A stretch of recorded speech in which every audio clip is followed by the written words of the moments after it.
మాజీ ఉప ప్రధాని, భారతరత్న ఎల్‌కే అద్వానీ గారికైతే అస్వస్థత చేసింది.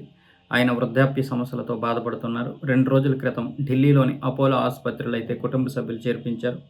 ప్రస్తుతానికైతే ఆరోగ్యం నిలకడగానే ఉంది గానీ, వృద్ధాప్య సమస్యలతో బాధపడుతున్నారాయన. వైద్యులు చెప్పడం జరిగింది. బీజేపీలో నంబర్ 2గా ఎదిగినటువంటి అద్వానీ గారు ఉప ప్రధాని వరకు వచ్చారు. దాదాపు ఆయన బీజేపీలో ప్రధానమంత్రి అయ్యే స్థాయికి ఎదుగుతున్న సమయంలో బీజేపీ మళ్ళీ ఓడిపోవడం జరిగింది. అయితే వాజ్పేయి గారైతే ఓ 2 సార్లు ప్రధానమంత్రిగా చేశారు. కాకపోతే 5 సంవత్సరాల కాలం మాత్రమే ఆయన ప్రధానమంత్రిగా చేశారు. ఆయనకు కూడా పరిపాలించడానికి సరైనటువంటి సమయం దొరకలేదు. ప్రజలు కూడా పెద్దగా పూర్తి మద్దతయితే ఇవ్వలేదు.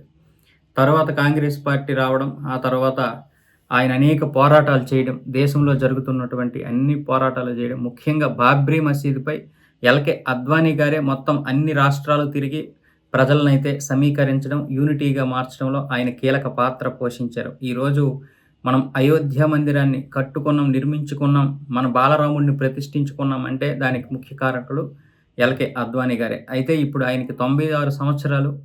అప్పుడు భారతదేశంలో కలిసి ఉన్నటువంటి కరాచీలో జన్మించారాయన.